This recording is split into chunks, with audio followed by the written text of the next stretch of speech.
하나님의 말씀 구약성경 전도서 5장 8절입니다. 전도서 5장 8절 구약성경 페이지는 952쪽. 오늘 전도서 5장 8절부터 끝에 20절까지 말씀입니다. 한 절씩 교독합니다. 너는 어느 지방에서든지 빈민을 학대하는 것과 정의와 공의를 짓밟는 것을 볼지라도 그것을 이상히 여기지 말라. 높은 자는 더 높은 자가 감찰하고 또 그들보다 더 높은 자들도 있음이니라.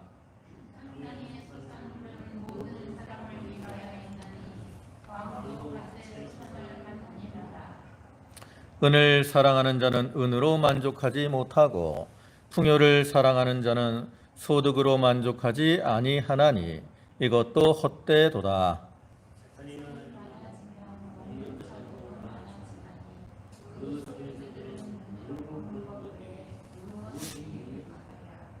노동자는 먹는 것이 많든지 적든지 잠을 달게 자거니와 부자는 그 부요함 때문에 자지 못하느니라.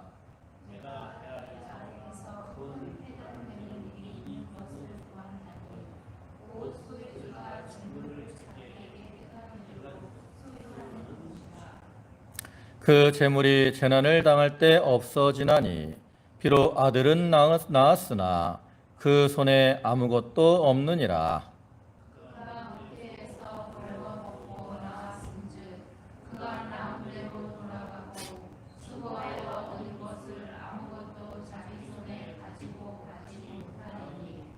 이것도 큰 불행이라. 어찌 왔든지 어떻게 왔든지 그대로 가리니 바람을 잡는 수고가 그에게 무엇이 유익하랴.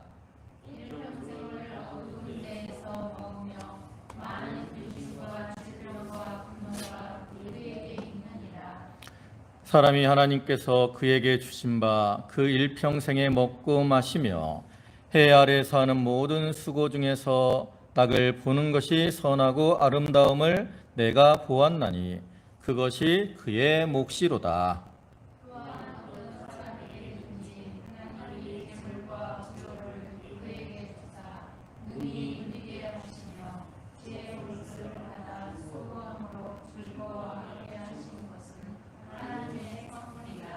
예, 20절은 다 같이 봅니다. 그는 자기의 생명의 날을 깊이 생각하지 아니하리니 이는 하나님이 그의 마음에 기뻐하는 것으로 응답하심이니라.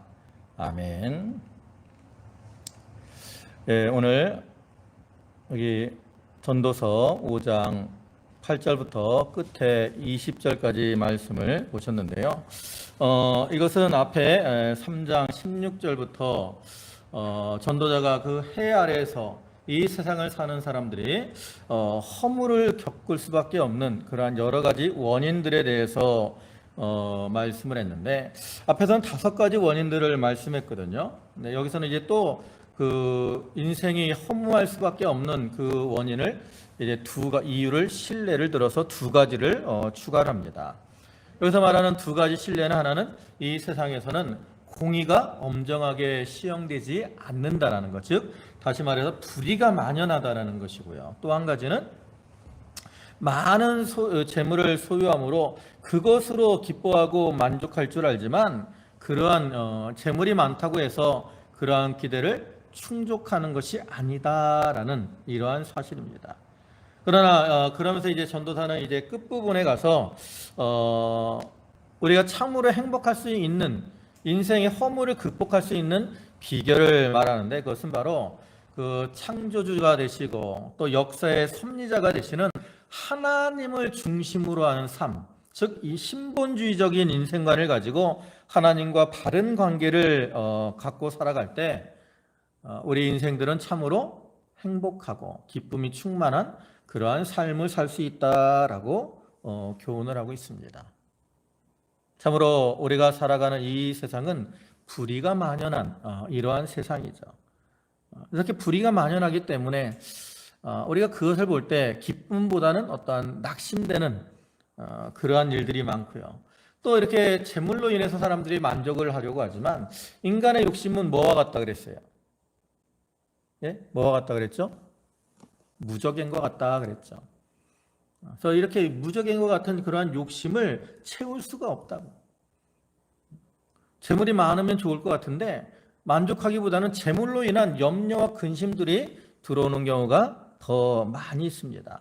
그렇기 때문에 사람들은 그로 인해서 이 세상 가운데서 참 만족을 느끼지 못하고 허무함을 느낄 수밖에 없는 것인데, 그러한 우리들을 향해서 너희가 참으로 만족할 수 있는 것은 바로 하나님께서 우리 인간들의 삶을 주관하신다라는 것을 믿는 그 믿음 안에서 하나님과의 바른 관계를 우리가 유지하며 살 때 그로 인해서 하나님 주시는 기쁨과 만족을 누리며 살아갈 수가 있는 거죠.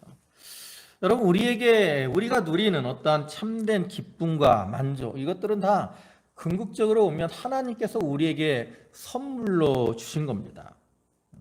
그렇기 때문에 하나님의 주권을 인정하고 사는 자만이 그러한 그 하나님이 주신 선물로 인해서 만족을 누릴 수가 있는 거죠. 그래서 우리는 이러한 하나님의 주권을 믿는 믿음 가운데서 이제 하나님 보시기에 합당하게 살아가므로 하나님 안에서 기쁨과 즐거움을 누리며 사는 그러한 성도들이 다 되도록 해야 되는 겁니다.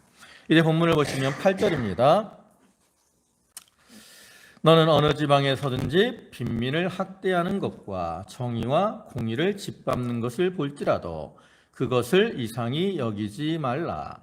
높은 자는 더 높은 자가 감찰하고 또 그들보다 더 높은 자들도 있음이니라. 여기 보면 이 어느 지방이든지, 즉 이거는 뭐 세상 어느 곳에서든지 이 좀 가난하고 어려운 형편에 있는 자들을 학대하는 일과 그 다음에 정의와 공의를 짓밟는 그러한 일들이 많이 있다라는 거예요. 특별히 가난한 자들을 도와준다라고 하는, 그 어려운 자들을 위한다고 간판을 달고 있는 그러한 곳에서도 사람을 학대하는 경우도 있고요. 그 다음에 또 재정적으로 어떤 부정한 일들이 일어나는 경우가 있어요. 그래서 가끔 뭐 요양원에서 무슨 노인들 학대하고 이러한 뉴스들이 많이 나오잖아요. 근데 그러한 일들이 일어나는 것이 이상한 일이 아니라는 거죠. 왜냐하면 이 세상은 불의한 자들이 세력을 잡고 있는, 공중의 권세 잡은 자가 누구예요? 마귀라고. 그래서 마귀가 이렇게 권세를 잡고 역사하는 세상이기 때문에 그 가운데서 불의한 일들이 많이 일어난다는 거예요. 근데 그러한 것들로 인해서 이상히 여기고 낙심하고 불평하지 말라는 거죠. 왜냐하면 그 뒤에 있는 것처럼 높은 자는 더 높은 자가 감찰하고 그들보다 더 높은 자들도 있음이니라. 세상에서는 어떤 사람이 권세를 부려도 그보다 그 높은 사람이 그 사람을 정죄하기도 해요. 또 그보다 더 높은 사람이 정죄를 합니다. 여러분, 높은 곳에서 보면 아래에서 뭘 하는지 보여요. 자기는 모르고 안 보겠지 하고 이렇게 혼자 숨어서 뭐 이렇게 하는데, 선생님들이 이렇게 탁자에 앉아서 서서 이렇게 아이들을 가르칠 때 애들이 책상에서 이렇게 뭐 장난하는 게 선생님 눈에 보인다고. 또 선생님이 뭐 옛날에는 분필을 던지거나 그래가지고 이제 애들을 야, 너 뭐 딴짓하지 마, 이런 식으로 했는데, 높은 곳에 있으면 여러분도 이제 위에 올라가서 보면 밑에서 사람들이 뭐 하는 게 보인다고. 윗집에서 보면 아랫집에서 뭐 하는 게 보여요. 그러니까 윗자리에 있는 사람들은 아랫자리에 있는 사람들이 하는 걸 본다고. 그리고 궁극적으로는 가장 높은 곳에 계신 하나님이 계시잖아요. 그래서 하나님께서 그 높은 곳에서 다 바라보고 계시는 거예요. 사람들은 눈이 어두워서 다 보지 못할 때가 있습니다. 혼자 이렇게 은밀하게 하면 사람들은 못 보는 경우도 있어요. 그러나 하나님은 모든 것을 불꽃 같은 눈으로 다 감찰하시기 때문에 하나님은 다 보시죠. 그리고 하나님이 그 행위대로 갚아주신다라는 거예요. 그러니까 이렇게 세상에서 불의한 자리에 득세하고 있는 거, 그들이 뭐 잘 되는 것 같아도 하나님께서 궁극적으로 그들을 심판하실 것이기 때문에 그걸 이상히 여기지 말라는 거죠. 근데 사람들은 그로 인해서 낙심할 수밖에 없다라는 것이고, 세상 가운데서 만족을 얻을 수가 없다라는 거죠. 그리한 일들이 많이 일어나니까. 또 9절에서는 땅의 소산물은 모든 사람을 위하여 있나니 왕도 밭의 소산을 받느니라. 그리고 하나님의 땅에 이렇게 소산물들을 주시는 것은 어떤 특정한 사람만 먹고 살라고 주신 게 아니라는 거예요. 옛날에는 이렇게 이제 땅 농민들이 농사를 지을 때 자기가 이제 자기 땅을 가지고 자영농을 하는 사람도 있지만, 많은 사람들은 어떤 사람들의 종으로서 소작을 하는 이러한 사람들이 많이 있죠. 그러면 이제 그 지주가 보통 어떻게 해요? 소작인들을 착취를 한다고. 많은 것을 빼앗아가고 그냥 겨우 먹고 살 거 이 정도 주고. 근데 그것이 불의하다라는 거죠. 하나님께서 이러한 땅의 소산물들을 그들에게 주신 것은 모든 사람이 그것을 누리며 살도록 하신 거예요. 사실 왕들도 권세를 누리지만 이 밑에서 이렇게 수고하는 사람들의 농사를 통해서 소득을 얻고 그를 통해서 권세를 유지할 수 있는 거거든요. 그러니까 윗사람이라고 해서 자기가 가진 거 많다고 해서 그거 가지고 자기 혼자 먹고 살려고 하지 말고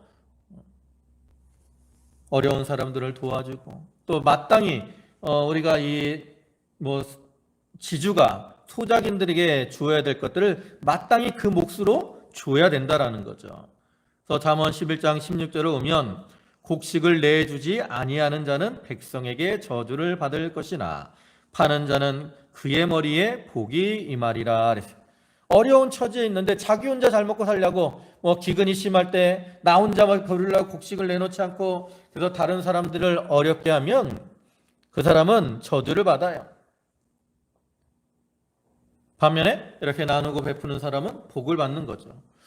옛날 우리나라의 경주 최 부자 때 거기는 자기네 땅이 넓은데 그 자기네 그 근처의 사람들은 배를 굶기지 말아라, 이런 말이 있다 그러잖아요. 어려울 때는 자기네 재산을 팔아서, 그렇기 때문에 그 사람들이 존경을 받았다라는 거죠. 근데 부자가 그렇게 존경받는 게 쉽지 않아요. 오늘날에도 보면 우리나라 재벌들, 사실 우리나라는 재벌 위주의 이 경제가 성장을 했는데 그 사람들이 참 많은 욕들을 먹잖아요. 그 이유가 뭐예요? 자기들의 이익을 위해서 이 노동자들을 많이 옛날에는 착취하듯이 했기 때문에 그렇죠. 오늘날에는 오히려 재벌 큰 회사에서 일하는 사람들이 노동자들도 노동운동해갖고 많이 받지만 그런 면들이 많았기 때문에 이렇게 존경을 받지 못하는 거죠. 근데 그러한 불의한 일들이 이 세상에 많다라는 거예요.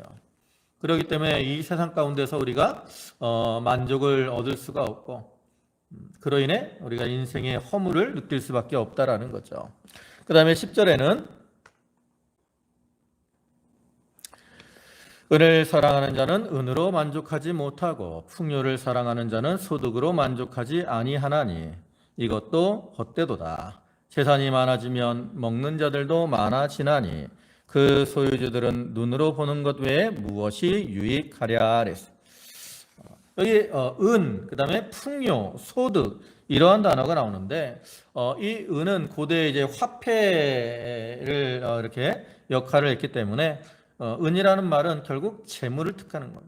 그러니까 은이나 이 풍요나 소득 이거는 다 물질 이거를 뜻하는 거예요. 근데 그러한 것들이 이렇게 반복적으로 나뉘게 되는 것은 그를 통해서 자기가 전달하고자 하는 그 의미를 강조하기 위해서 이렇게 표현을 하는 거죠. 그러니까 인간이 가장 보편적으로 가지고 있는 욕구 중에 하나가 뭐예요? 바로 이 물질에 대한 욕망입니다. 가장 보편적이면서도 가장 강력한 욕구 중에 하나가 바로 물욕입니다. 그래서 사람이 이렇게 물욕을 가지고 은을 많이 모으고 또 풍요롭게 되기를 원하고 소득을 얻으려고 하는데 그것으로 인해서 어떻게 된다는 거예요? 만족하지 않다라는 거예요. 만족을 얻지 못한다라는 거죠. 재물을 얻으려고 수고한 그 수고, 또 재물을 많이 얻었다고 할지라도 그것이 인간에게 참된 행복과 이제 영원한 어떤 이 삶을 주지 못한다라는 거죠.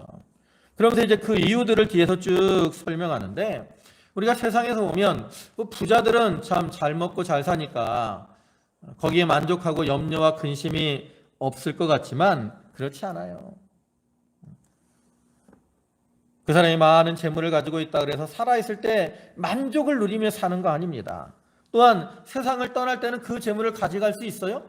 이제 그 뒤에 오늘 본문 뒤에도 나오는데 우리가 세상을 떠날 때 뭐 이 재산을 가지고 갈 수 있는 것이 아니라는 거죠. 오히려 이 재물이 많은 자들은 뭐가 늘어요?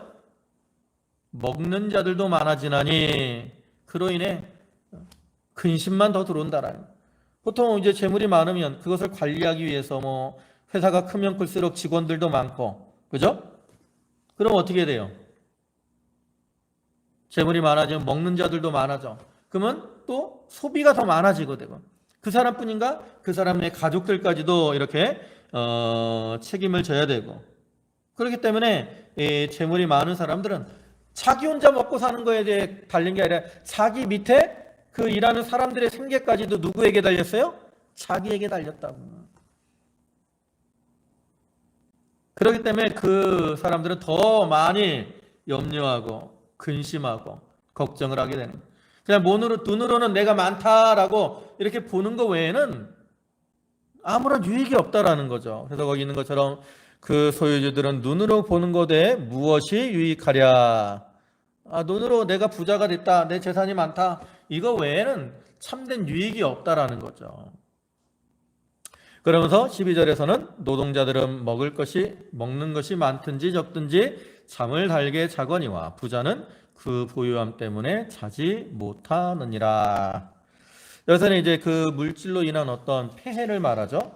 노동자들은 좀 가난해요. 밖에 나가서 일하고 힘들게 일하고 왔습니다. 근데 그 사람들은 일하고 왔을 때 일한 만큼의 이제 대가를 받기 때문에 그 재물로 인해서 뭐 더 염려와 근심을 하는 경우가 적죠. 그냥 일하고 와서 피곤하면 자는 거예요. 그러나 이 재물이 많은 자들은 그 재물로 인해서 더 많은 염려와 근심에 빠지게 돼. 이 재물을 누가 훔쳐가면 어떡하나, 또 어떻게 하면 더 많이 불릴까, 이런 것들 때문에 오히려 잠을 자지 못한다라는 거죠. 여러분, 잠이라는 건 있잖아요. 그냥 우리가 단순히 어떤 육체적인 생물학적으로 이렇게 그냥 수면으로 보내는 시간, 무의미한 이러한 시간을 의미하는 게 아니죠. 여기서 잠이라는 것은 그 고달픈 세상 가운데서 잠시 쉬면서 안식하는 그러한 시간이고요. 또 내일을 위한 어떠한 재충전의 시간입니다. 그렇기 때문에 이 잠을 잘 자는 게 그 사람에게 큰 행복인데, 자기가 행복을 누리려고 이렇게 모았던 그 재물 때문에 안식을 하며 그 행복하게 쉬어야 될 그 시간을 망치게 된다면 그것이 참으로 모순된 그러한 일이 아닐 수가 없는 거죠. 그런데 우리가 그러한 모습을 현대 사회에서는 더 많이 보는 것 같아요.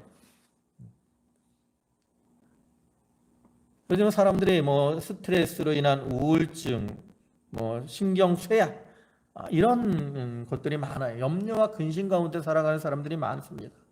그러니까 그로 인해 나타나는 증세가 뭐예요? 여러분, 우울증이 있고 신경쇠약 같은 병들이 있으면 대표적으로 나타나는 증세가 하나 있습니다. 바로 불면증이에요. 불면증. 뭐예요? 우리 집사님들은 잠 잘 주무시나? 예? 근데 이 불면증을 앓는 사람들이 의외로 많습니다. 세상 가운데. 여러분, 예배 시간에 와서 잠 잘 자는 것도 감사한 거예요. 불면증이 없으니까. 근데 많은 사람들이 불면증에 시달린다. 근데 대부분 그 불면증에 시달리는 이유가 그 좀 더 자기의 인생을 행복하게 하기 위한 그런 것들 때문에 막 신경을 쓰다가 그로 인해 불면증에 빠진다라는 거죠. 얼마나 참 모순됩니까? 잠을 편하게 자는 게 사실 행복한 건데 자기 행복을 위해서 노력하다 그로 인해 잠을 행복하게 쉬어야 될 그 시간을 못 즐기고 있으니까 참 불쌍한 거라고. 또 13절에는 내가 해 아래서 큰 패단되는 일을 있는 것을 보았나니 곧 소유주가 재물을 자기에게 해가 되도록 소유하는 것이라. 그 재물이 재난을 당할 때에 없어지나니 비록 아들을 낳았으나 그 손에 아무것도 없느니라. 여기 보면 해 아래에서 큰 패단되는 일을 보았다 그랬어요. 그것은 뭐냐? 그 소유주가 재물을 자기에게 해가 되도록 소유하는 거예요. 그럼 재물이 해가 되도록 된다는 건 뭐냐? 여기 이제 그 예를 들었죠. 한 가지가 앞에서 말한 거 뭐예요? 재물 때문에 뭐 하는 거? 바로 앞에서 잠을 자지 못하는 거. 그게 재물 때문에 해를 당하는 거죠. 또 한 가지 뭐예요? 재물이 재난을 당할 때 다 없어짐으로 인해서 실망하고 실족하게 되는 거. 이것이 재물을 해가 되도록 모으는 그러한 일입니다. 우리가 이 재물이라는 거, 사실은 재물 자체가 나쁜 건 아닙니다. 성경의 이 원리는 재물 자체를 나쁘다고 보지 않아요. 하나님 우리가 수고하고 땀을 흘려서 물질을 모으고 그 소유를 가지고 살아가도록 했어요. 어떤 사람들이 재물 자체를 악하게 보는데 재물 자체는 악한 게 아닙니다. 다만 우리가 재물을 모으는 목적 그리고 재물을 사용하는 그 어떤 이 방법 이런 것들이 이제 중요한 거죠. 그러니까 우리가 재물을 모았을 때 그 재물을 가지고 여기 이제 뒤에도 설명하지만 이 재물을 하나님께서 나에게 주신 것으로 알고 그런 하나님의 주권을 인정하는 가운데 하나님의 뜻대로 사용하면 내가 아무리 많은 재물을 모았을지라도 그 재물로 인해서 해를 당하지 않습니다. 왜냐하면 이 사람은 재물이 많으면 많을수록 더욱더 하나님의 일에 사용을 하고 어려운 사람들을 도와주고 그러기 때문에 그 재물이 자기에게 짐이 되지 않아요. 근데 반면에 그냥 단순히 자기 욕심을 채우기 위해서 재물을 모으는 사람들은 그 재물을 나누고 베푸는 걸 몰라요. 그냥 붙들려고만 하기 때문에 그 재물이 자기에게 해가 돼요. 염려가 들어오고 근심이 들어오고 잠을 자지 못하고 그게 바로 큰 패단이라는 거죠. 그래서 우리가 가끔 어떤 이야기들 들어보면 어떤 사람은 집에 불이 났는데 뭐 재물 가지고 들어갔다가 거기서 불타 죽는 사람도 있고 또 배가 이렇게 풍랑을 맞아 침몰하는데 자기가 가져왔던 뭐 금이 있어서 금을 들고 나오다가 물에 빠져 죽은 사람도 있고 이런 것들은 다 재물이 해가 되는 거죠. 성경에서도 그렇게 재물 때문에 해를 보는 사람이 있죠. 마태복음 19장을 보면 한 부자 청년이 예수님께 나와서 묻습니다. 선한 선생님이여 내가 어떻게 하면 영생을 얻을 수 있습니까? 영생에 대한 소망을 가지고 예수님께 나와서 물었어요. 그때 예수님이 뭐라고 하시죠? 율법을 잘 지켜라. 간음하지 말라, 살인하지 말라 하는 그 율법을 잘 지켜라 하니까 내가 어려서부터 율법을 잘 지켰습니다 라고 대답을 해요. 그러니까 하나님 예수님이 뭐라고 해요? 너에게 한 가지 부족한 것이 있으니까 그 내 재물을 팔아서 가난한 자들을 구제하고 그리고 너는 나를 따르라 라고 말합니다. 그때 그 부자 청년이 어떻게 했어요? 예 하고 따랐습니까?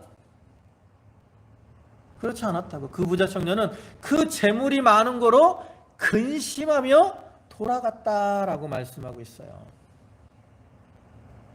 그는 영생에 대한 그 소망을 가지고 어떻게 하면 영생을 얻을까 하고 주님께 나왔지만 재물로 인해서 그 영생의 길을 걸어가지 못한 거죠.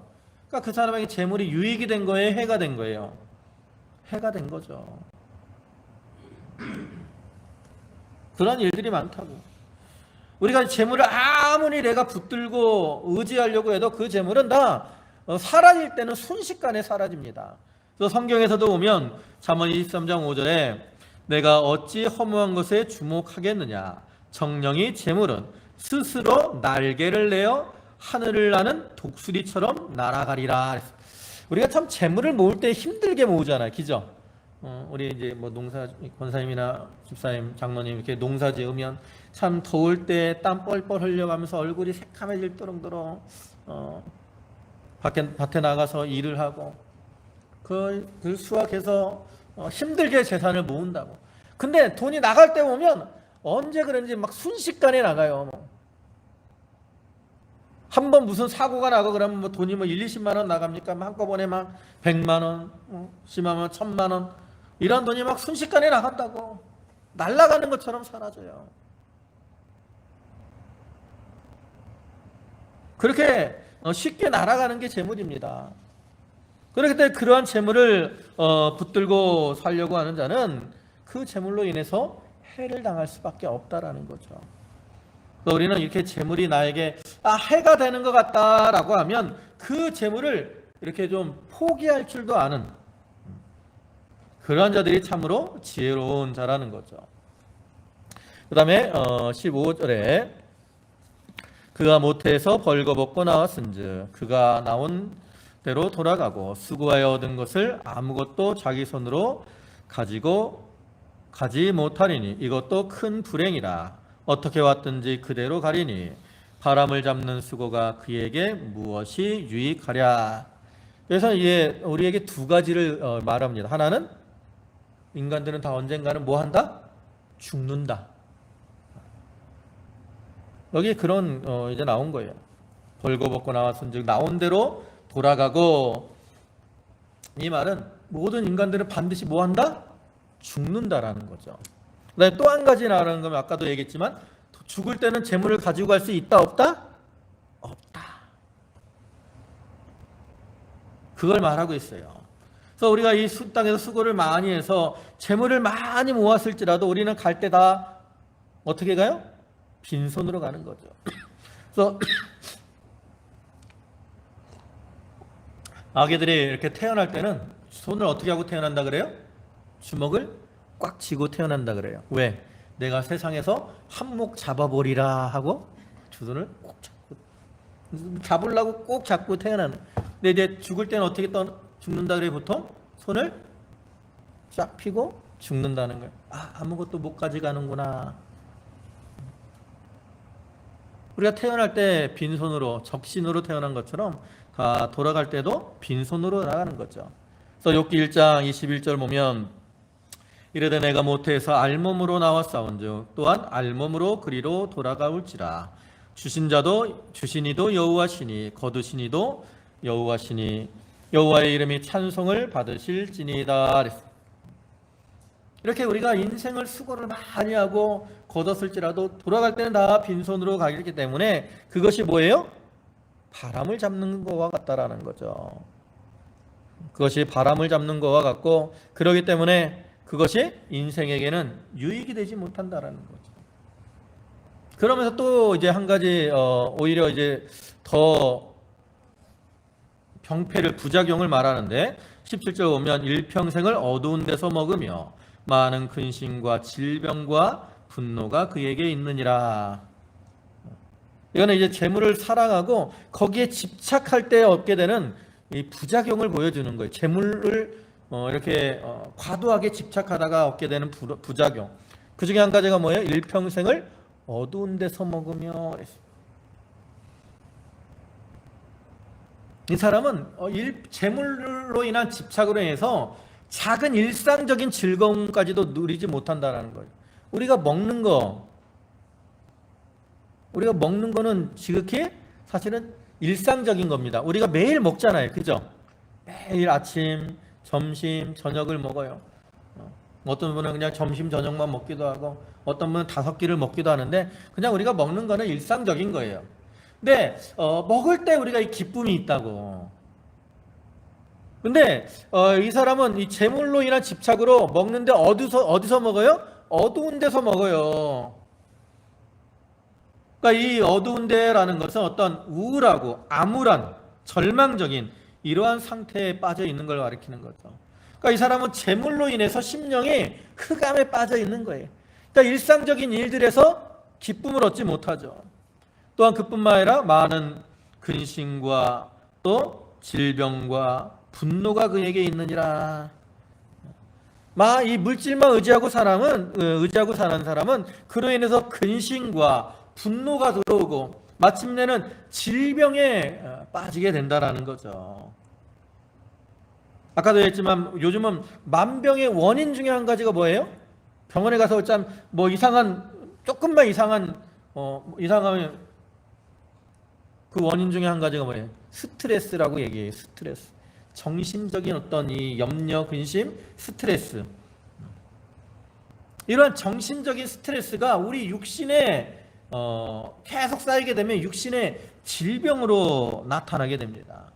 근데 재물에 집착하는 사람은 그 재물로 인해서 염려와 근심, 분노 이런 것에 빠지기 때문에 그로 인해서 이제 그 정신적으로 막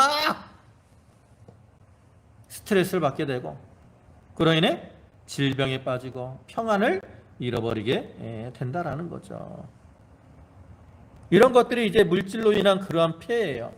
그렇기 때문에 이 물질을 의지하고 사는 사람들은 이로 인해서 인생 가운데 무엇을 누리지 못한다? 참된 기쁨을 누리지 못하고 염려와 근심 가운데 빠진다. 그렇기 때문에 그 물질을 따라가는 인생은 헛된 것일 수밖에 없다라고 말을 하는 거죠. 그러면서 이제 18절부터는 같은 사실 여기 보면 먹는 거, 마시는 거, 수고하는 것 다 똑같아요. 앞에서도 재물을 사랑하는 사람도 먹고 마시고 수고를 하는 겁니다. 근데 여기서는 낙을 누린다 그랬어요. 아름답다 그래요. 왜 그러느냐? 기준이 다르기 때문에 그래요. 여기 보면 18절 보시면 사람이 하나님께서 그에게 주신 바 그 일평생에 먹고 마시며 해 아래 사는 모든 수고 중에서 낙을 보는 것이 선하고 아름다움을 내가 보았나니 그것이 그의 몫이로다. 여기 보면 그러잖아요. 일평생에 먹고 마시며 해 아래 사는 모든 수고 중에서 뭘 누려요? 낙을 누려요. 그리고 그것이 선하고 아름다워요. 전도자가 볼 때 선하고 아름다워. 하나님이 보실 때 선하고 아름다워. 아니 부자도 아까 재물을 위해 사는 사람도 먹고 마시고 또 그를 위해서 수고를 많이 하는데 그 사람은 그로 인해서 염려와 근심 가운데 빠지고 낙을 누리지 못하거든요. 근데 여기서는 낙을 누려요. 그 비결이 뭐예요? 여기 보면 하나님께서 그에게 주신 바라는 이 구절이 중요한 거예요. 그러니까 이 사람은 일을 할 때 먹을 때도 마실 때도 또 모든 수고를 할 때도 이것을 누가 주신 것으로 인정을 해요? 하나님께서 자기에게 주신 것으로 인정을 하는 거예요. 그러니까 이 사람은 음식이 막 아주 고급지지 않아도 하나님이 주셨기 때문에 이게 먹을 때 감사한 거예요. 여러분 우리 기도할 때 감사기도 하시죠? 감사기도 하시잖아요. 그죠? 제가 그럴 때 식당에서 가끔 그런 얘기 하시죠? 우리가 이 음식 먹을 때 식당에서 음식을 먹고 좀 맛이 없더라도 너무 음식 갖고 타박하면 안 돼. 왜? 감사기도를 했잖아요. 하나님 앞에 감사하다고 기도해놓고 음식이 짜네, 싱겁네, 타박을 하면 그게 감사하는 거예요? 아니라고. 장로님, 집사님 집에서 음식 타박하면 안 돼. 해주는 게 감사한 거라고. 감사로 우리가 감사했다고. 감사했잖아요. 그게 좋은 거야.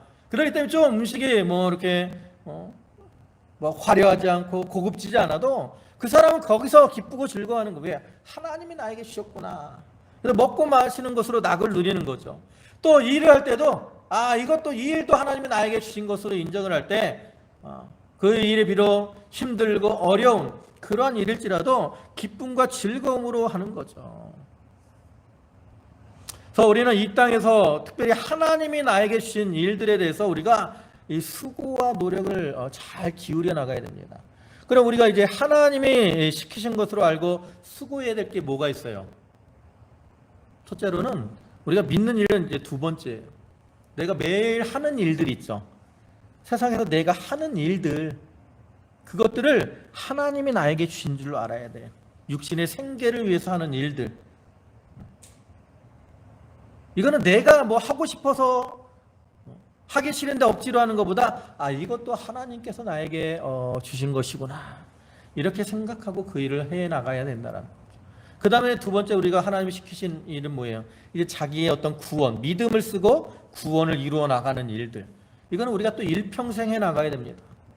있는 일을 위해서 수고하고 기도하고 성경 보고 이런 일들도 우리가 그걸 멍해로 여기지 말고 기쁨으로 해야 된다라는 거죠. 하나님이 주신 것이기 때문에. 그 다음에 또 한 가지 해야 될 거는 이제 복음을 전하는 일. 복음 전하는 사명 하나님께서 다 우리에게 주신 것이기 때문에 그런 일들을 위해서 수고를 많이 해야 돼요. 그래서 바울은 이러한 일들을 위해서 해산하는 수고를 한다. 이렇게 표현하고도 하는데 그 일이 비록 힘들고 어려움이 많을지라도 이것은 하나님께서 나에게 주신 일이구나, 하나님께서 시키신 것이구나, 이러한 그 생각, 하나님 중심으로 일을 하면 그것이 선하고 아름다운 거예요. 또한 19절에는 또한 어떤 사람에게든지 하나님이 재물과 부요를 그에게 주사 능히 누리게 하시며 제 몫을 받아 수고함으로 즐거워하게 하신 것은 하나님의 선물이라. 하나님께 어떤 사람에게든지 재물과 부요를 주셔요. 많이 주기도 하고 적게 주기도 합니다. 그러나 그것도 나에게 있는 재물, 나에게 내가 이 정도만 있어요. 그거 누가 주셨어요? 하나님이 주셨어요. 내가 이만큼이 있어. 이것도 누가 주셨어요? 하나님이 주신 거예요. 그러니까 이게 하나님이 나에게 이만큼 주신 줄 알고 그것으로 즐거워하라는 거죠. 하나님은 우리에게 이 주실 때 선물로 주신 겁니다. 그래서 우리가 그 선물을 주신 줄 알고 감사한 마음으로 받을 때 그것이 자기들에게 기쁨이 되고 즐거움이 되는 거예요. 요즘 애들은 이 선물을 받을 때도 감사할 줄을 잘 모른다고. 제가 이제 옛날 도봉교회 있을 때 주일학교에서 이제 뭐 성경 퀴즈 하거나 그러면 이제 선물들을 주는데 뭐 그냥 학용품 이런 걸 줬다고, 뭐 색연필을 주기도 하고 노트를 주기도 하고. 근데 이제 애들이 별로, 저희 때는 이제 막 노트나 이런 거 받으면 되게 컸는데 요즘 애들은 이 노트나 이런 게 흔하잖아요. 그러니까 별로 그렇게 막 좋아하지 않더라고. 근데 우리가 어떠한 선물을 받더라도 감사할 줄 알아야 이 주는 사람도 기쁜 거죠. 그같이 하나님께서 우리에게 주신 것으로 우리가 기뻐하며 즐거워할 때 하나님께서 기뻐하시는 거예요.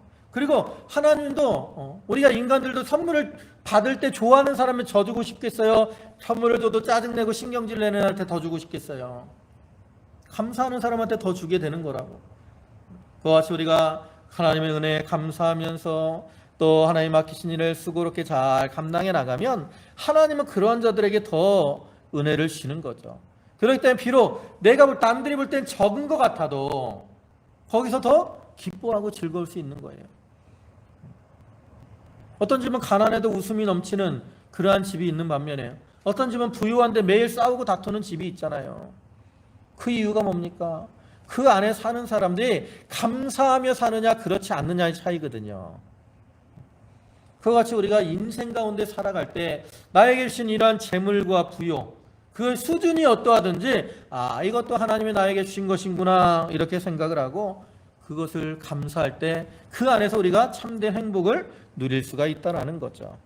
그리고 20절에는 그는 자기의 생명의 날을 깊이 생각하지 아니하리니 이는 하나님이 그의 마음에 기뻐하는 것으로 응답하심이니라. 이 하나님을 의지하고 믿음으로 사는 자는 깊이 생각하지 않아요. 생명이 살아있는 동안에 깊이 생각하지 않는다. 여기 말은 염려하고 근심하지 않는다라는 거예요. 너무 그것으로 인해 깊이 생각하다가 거기에 막 걸리고 거기에 빠져가지고 막 이제는 걱정이 걱정을 낳는 거야. 걱정이 걱정을. 여러분, 걱정이라는 것도 하나를 가지고 땅에서 던져버리면 없어지는데 그걸 내가 이렇게 자꾸 가지고 이렇게 속에서 생각을 하면 어떻게 된 거예요? 요거에 있다가 거기에 딸려서 또 요 걱정이 생각이 나고 거기에 또 고리를 걸어서 또 다른 그러면 요건 어떡하지? 그러면 요건 어떡하지? 하고 걱정들이 어떻게 돼요? 꼬리에 꼬리를 물고 자꾸 나타난다고. 그렇기 때문에 걱정이 눈덩이처럼 커지고 염려와 근심 가운데 살아가는 거죠. 그러나 이렇게 하나님이 자기에게 모든 것을 선물로 주신 줄 알고 하나님 중심으로 사는 사람에게는 하나님이 그 마음속에 기뻐하는 것으로 응답하시기 때문에 그러한 염려와 근심들을 깊이 생각하지 않아요. 그 염려가 들어도 별거 아니구나. 하나님이 뭐 계신데 하나님께 맡기고 하나님 안에서 기뻐할 수 있는 거죠. 그러니까 여기서 전도자는 결국 여기서 말하는 건 뭐예요?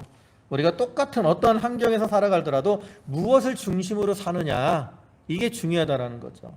내가 똑같은 100만 원이 있어도 이걸 하나님께서 나에게 주신 것으로 알고 감사하며 살면 그것으로 자기가 족하게 살아갈 수 있지만 자기가 100만 원을 가지고 자기가 하나님을 떠나서 자기를 위해 이렇게 살려고 하면 그것에서 만족하지 못하고 더 많은 것들을 추구하다가 더 많은 근심과 걱정, 염려 가운데 빠지게 된다라는 거죠. 우리가 이것을 기억하면서 우리는 이 범사에 하나님께서 모든 것을 당신의 뜻대로 이루어 나가신다라는 것을 믿고 좀 하나님 중심에서 하나님이 나에게 주신 것에 감사하며 기쁨으로 살아가는 그러한 성도들이 다 되도록 해야 되겠습니다. 기도하시겠습니다. 만유의 주가 되시고 만복의 근원이 되시는 아버지 하나님, 하나님께서 우리에게 재물과 부요함을 주시고 또 아버지 하나님 그 가운데서 낙을 누리며 살게 하셨지만 아버지 하나님, 저희가 육신의 욕심, 정욕 이런 것들로 인해서 하나님이 주신 것으로 인해 기뻐하지 못하고 만족하지 못하고 오히려 염려와 근심 가운데 살아갈 때가 많이 있습니다.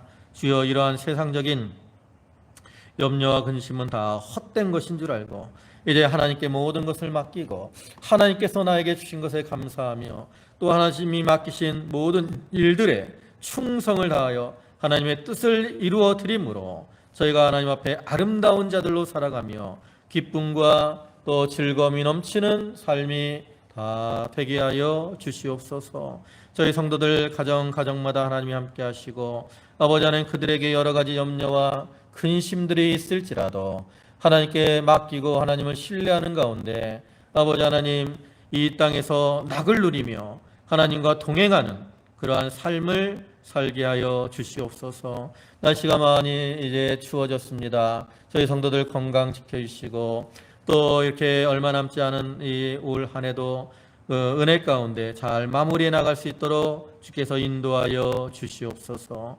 모든 것을 주님께 맡기옵고 예수님의 이름으로 기도 올리옵나이다.